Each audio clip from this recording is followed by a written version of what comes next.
Hello and welcome on 360 Sport on Trust TV. I'm Adeni Ajishafe. Time to take you around the world of sport as we look at those activities happening. Well, a big one for Liverpool, not forgetting Everton and Leicester.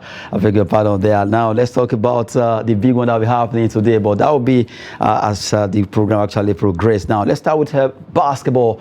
Paris 2024 pre-Olympics qualifier. The Tigers face tough opposition in Group A. We know that it's been a while now that our team, that is the male basketball team, the Tigers, have been playing basketball, but right now they have to face these particular hurdles as they file out against teams in Group A that will be coming up in Lagos.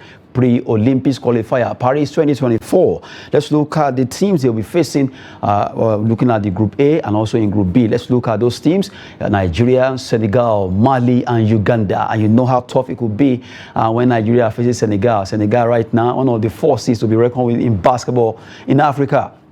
We have Mali there. Mali too, they are not a pushover. Another set of tough team, that's Mali. Uganda also. This sport really, a lot of African nations know how to play basketball. So it's going to be a tough one for the Tiger, but it's not, if it's not achievable, it's achievable if they really put their ass together. And also talking about administration. Let's look at Group B, pre-Olympic qualifier draw. In Group B, teams will also be playing Tunisia, Cameroon, DR Congo, and Guinea.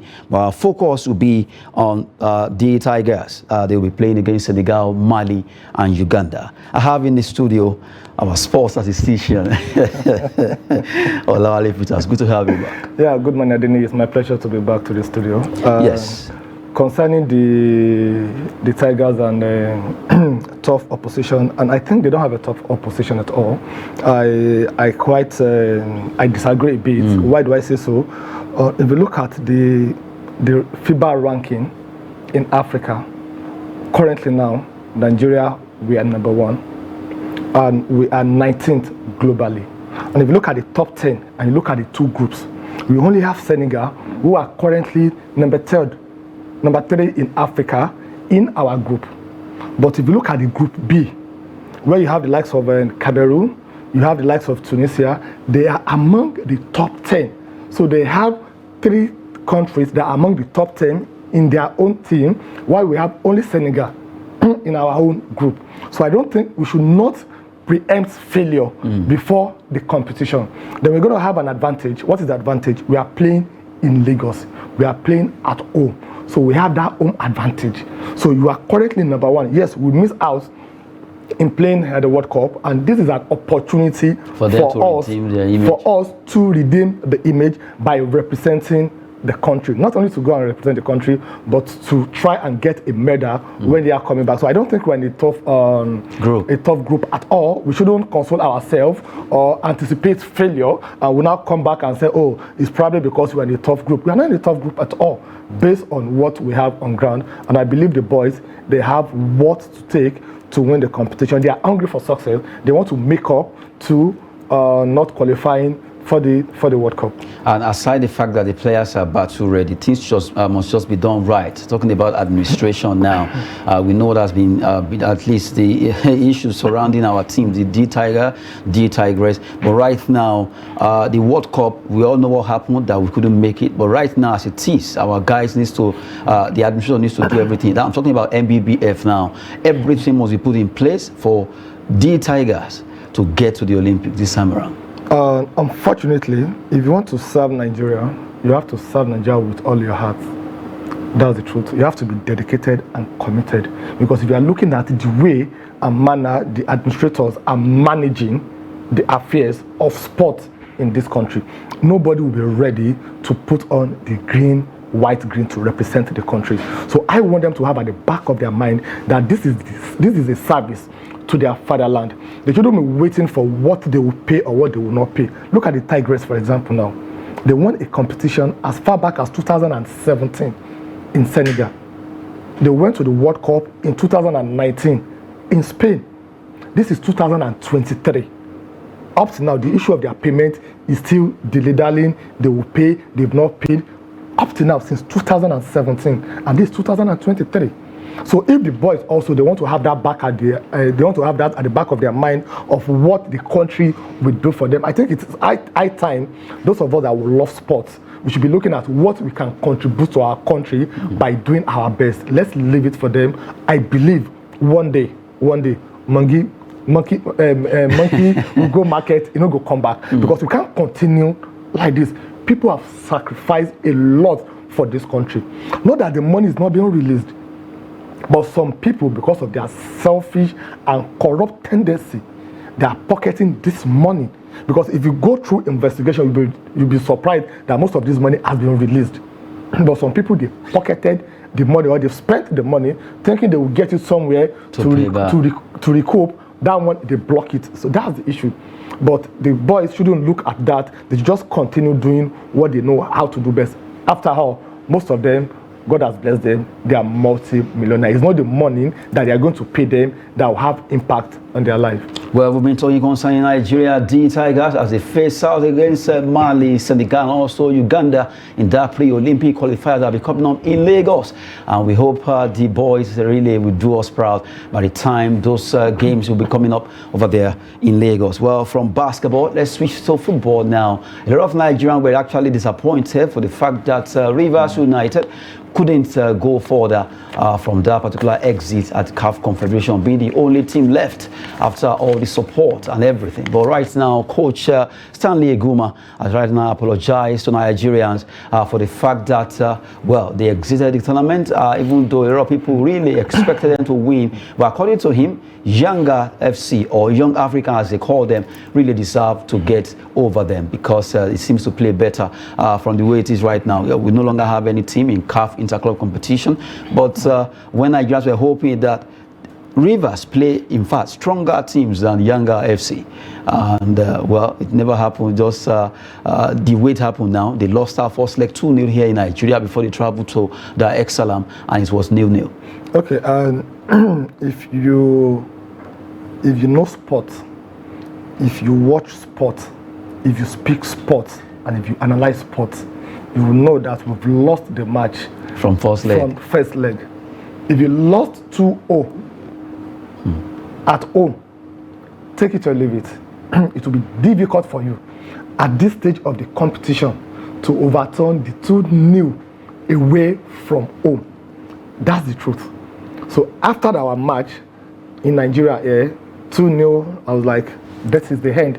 It's going to take a miracle for us to not that it's not impossible, but it is very, very difficult. So to me, we lost it from there. Then number two, yes, he apologized, but I think we should be proud of them. Since the merger of Dolphin FC and Sharks FC in 2016, this Rivers United, they've been doing their state and the country proud. In 2017, when they qualified for the CAF Champions League first, they crashed out at the first round. 2022, they crashed out second round. And this is their third appearance. And they made it up to the quarterfinal. So that means they are progressing. And so what they need to do right now is to come back home, look and concentrate more on the Federation Cup, and to defend their title that they set another record of 77 points from the 73 points that we had before last year. If they are able to defend the title and they win the title, the possibility of them progressing to semi-final based on the trajectory of their performance is highly there. That is what we call progress. But in this country, we don't want to crawl. We don't want to walk. We want to start running immediately. To me, they are on the right track. I hope the incoming government in Rivers State will do the same thing in terms of motivation and supporting the Rivers United the same way His Excellency Wike has been doing, because he really did a lot to motivate the player. So as far as I'm concerned, I think we are not disappointed in them. That's the truth. Yeah, it's painful they lost, but you can't compare their own progression to that of our Super Eagles. I know you don't want us to talk about it. I don't want to talk about Super Eagles right now. But really, we need to appreciate the fact that Rivers, they fought hard to get to the quarterfinals. I remember how many of them that started the journey before it actually, they got to this particular stage. Some crashed out even at not even at the preliminary stage. But right now, good one there. Now, let's quickly talk about when it comes to football development in Nigeria. Well, we've seen it on TV and a lot of competitions where video assistant referee, VAR, has been put into use. But right now, it's coming to Nigeria because NFF, they're saying, well, they are ready to install video assistant referees in regional stadia in Nigeria across the 6 geopolitical zones now. At least, let's have at least 6 regional stadia across Nigeria. So they have to pick one stadium from a region and install one there. If you can't have it all, let's have at least little. Okay, and I think it's good to have high hope. It's good to plan, but to me, that's a misplaced priority. That's the truth. Is that the next thing that we need to do to improve on our domestic league in the country? Capital no. Do they even know what it takes before you can start having the VAR? They said they will take out the referees to at least understudy how it works. They will train them. They don't need to do that. What they need to do is to go and look at the prototype of how the Premier League referees they started. The first thing they did was to go for 2 years intensive training. I said 2 years intensive training. That is the first step to do. So after you train them, and the people you are training, they are either a former referee or current referee, because these are the people that understand the game very well. You now bring them to the back end. Then you now need to have what they call on the pitch standard equipment. What do you mean? You need to have a broadcast camera. You need to have a slow motion camera. You need to have an offside camera. You need to have high definition angle, right, left, front, back to check all this. You need to have all those. They also need Hawkeye, the one that will be instilled, at least added to the ball or the goalpost and all that. That's what will communicate between the pitch and the VAR. Then they still need to have a meeting with the club owners, because that is what is obtainable in England, in other countries in Europe. What do they need to do? In England now, VAR cost estimated about $1.2 million yearly. And this money is being paid by all the clubs, depending on the position you end your season with. But whoever is going to win the league will be paying $195,000 to contribute to the VAR. The Nigerian club owners, are they ready to contribute just like we have in Europe? Have they done their analysis, their feasibility on that? Or is it the government that will take care of all the financial implications from beginning to the end? Maybe it has to do with the region. The region will take over. Which region? Since they say it's going to be and which region? Do you have a regional government? Oh my goodness. Then the issue of the region or not region, you have to look at what, before you try a process. Funny enough, this VAR even started in Netherlands in the early 2010, not even in England. Of course. So that is where it started. So you have to go there and understudy them. How did you start it? How did you do it? What are the things that you put in place first before you can say you want to do the VAR? Is it in this same country that I'm here, you are here? We are using the same network. I won't mention the name of the network, because if they want us to mention their network, they should pay for advance. But both of us will be seated here, and you dial the number, they will tell you that the number you dial is not available. Is that the same network or connectivity they will use for the VAR? They will use for the VAR? Is it a situation whereby some of the stadium, they don't even have a standby generator, no solar system, that they'll be playing match and NEPA will take light and the generator they will do vroom, vroom, vroom. It's not starting. So these are the things that we really need to. They shouldn't be in a hurry to look for where to take money the way they are used to. They want to go into technology. We're not saying that, but if you don't put process in place before planning, you are designed to fail. take it or leave it. So I'm not saying we shouldn't do that, but all what I've mentioned, we need to look into them. We need to make sure that we have them ready. Not that we'll start the VAR today and you see the fans leaving the pitch to go and meet whoever the VAR is there and beat him up. What happened? This is not what they are experiencing. Oh my goodness! Just imagine matches that involve MPFL team, although it's getting better. But I just looking at what if those who are actually managing the VAR, the assistants now, they might even leave the ref alone. After all, it's communicating with the inside. Go in there and deal with them. So I think that's security measure also. We have to have security measure in place. We saw what happened at National Stadium here in Abuja during Nigeria and Ghana. World Cup qualifiers. We saw what some of the fans did to the VAR equipment that they brought. So we need to put in adequate security measure also. So a lot of things needs to be in place. This should be like a 2-3 years plan, not something that they just wake up today because their pocket is itching, they want to put something in there and say they want to. No, they should not bragado us with that one. Enough of that. Good development, good one, but they should give us the plan. What have they done? What are they going to do? How are they going to do it? How are they going to achieve it? Who are the people in charge? That is what they should be telling us. Not that they will tell us that, okay, let's sell it to the press now. We are doing VAR, and by next week we just see them using black and white TV, saying that they are using VAR for us. Oh, seriously, it would be nice if something like this actually been achieved across Nigeria. But we've been talking concerning the NFL, Nigerian Football Federation, trying to install VAR in the regional sector, or rather, aside different locations in Nigeria. But from the way it is, we just have to get it right before we do all this. Even though we want to go into innovation, we also actually be ready first. And from there, let's go to the match that took place yesterday, Leicester Everton.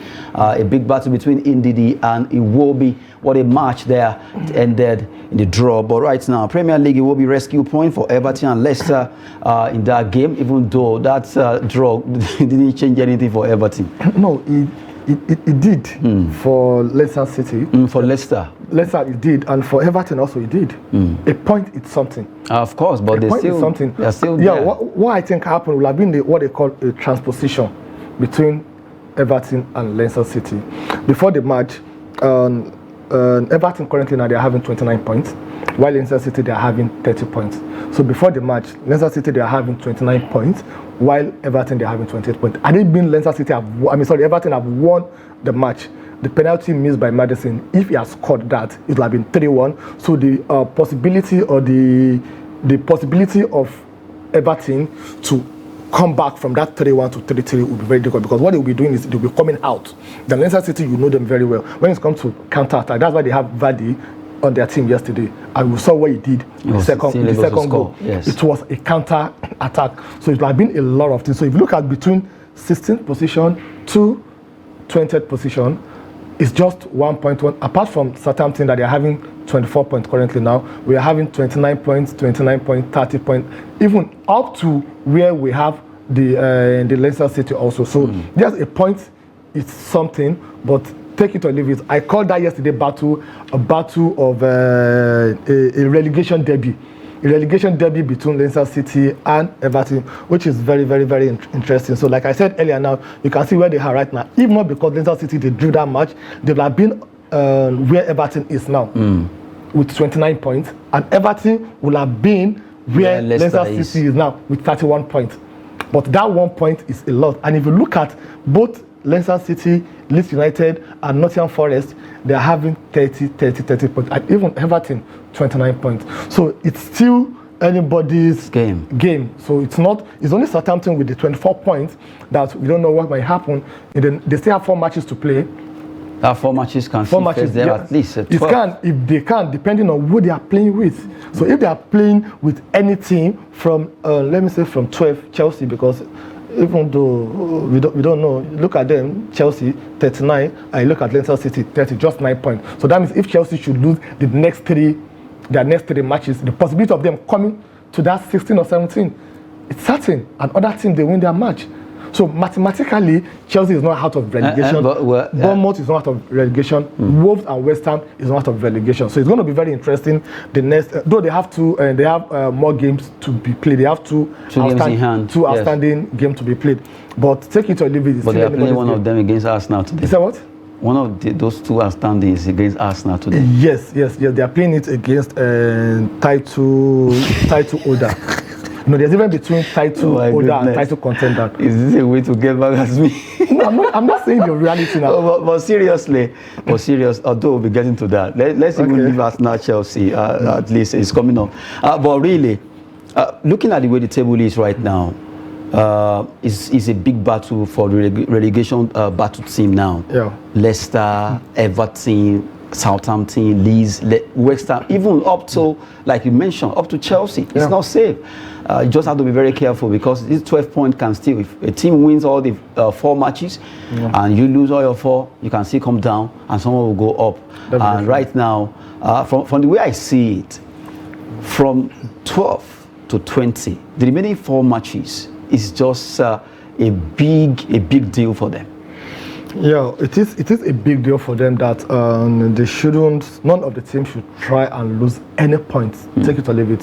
Like we do normally say here in Nigeria, at all 9 was pass. Even if you can't get a win, get a draw. If it is a draw, you get a draw. And if you can't get a draw, don't concede more goals.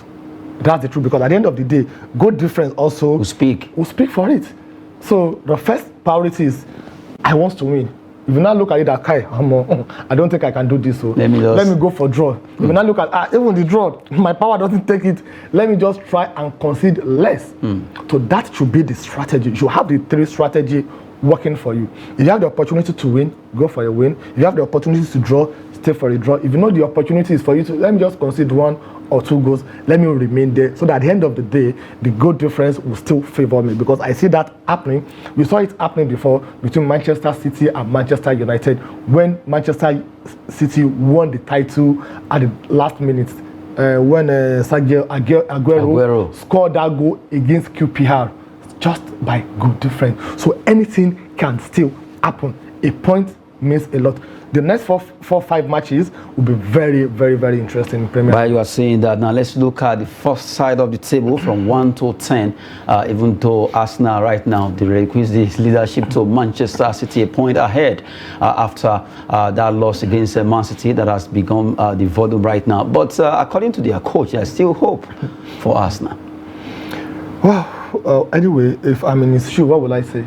You need something to motivate your players, because if you are the captain of a ship, and even if the ship is going down, it's wrecking. Watch Titanic now.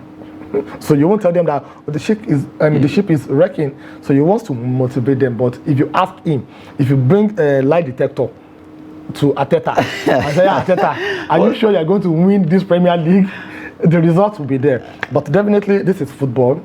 Yes, what is the probability that Manchester City, they will win all their remaining matches? But the question is, what is the probability also that Arsenal will win all their remaining matches? So it's going to be very, very, very... Arsenal, they lost it. Seriously, very painful. They are looking at the fact that the Gunners almost do it, but from the way it is, well, let's see the remaining 4 matches coming up, or 6 matches for some other teams there. Now, before we go, let's run through some 2 transfer stories. Flamengo, a Brazilian team, yes, a very big Brazilian team right there, signs Shola Ogudano from Remo Stars. Remo Stars player right now has joined, that's Flamengo, signing him there. And also we have Leeds United considering Sam Allardyce for Javi Gracia as their manager. Looking at that particular story there, well, Leeds United are considering getting Sam Allardyce. It's always a team rescuer. Yes, and it's a team rescuer, but the question is, are they considering after the end of the season, or why they are already deep neck into relegation and they have 4 matches to play? Now look at what Roy Hodgson, what he has done with Crystal Palace. At the age of 75 years, he came back to his former club and he has won 4 matches. And look at what the 12 points that he got has done today. You see, when you are having an issue like this, you need an experienced coach, as an old coach, to come and rescue you. Because most of these young players, they need someone that they will look up to, that probably when they were dreaming of playing football, they've had the name before. So they have the respect. Like Sam Allardyce, for example, now, he has done it with West Ham, West Brom, Everton, Newcastle, Bolton, Blackpool. So take it or leave it. There's nobody that he wants to talk to that they will not want to listen to him. That is what is playing up now. Look at Crystal Palace. It's a very good example. Did they change any player? Did they change the formation? Nothing. It's just the psyche. It's just the respect, the dedication. So I think it would be a very good one for them to do it. But the question is, are they doing it now, or they are waiting till the end of the season? What if Leeds United, they got relegated? Are they asking him to come and do what he did with Bolton Wanderers that got them back to Premier League? Is that the same thing they are waiting for him to do, or they just want to count their losses and move on? Is a question that needs to be answered. A few questions to be answered there by Leeds United performance so far. We've been talking on 360 Sport on Trust TV with Olawale Peters. Thank you so much. It's my pleasure being here, and I don't want us to end the show without asking you this. How is Arsenal doing? They are doing well. They are second on the table. Thank you so much. I'm Adeni Ajishafe. Sport is always business and fitness. Thanks for watching.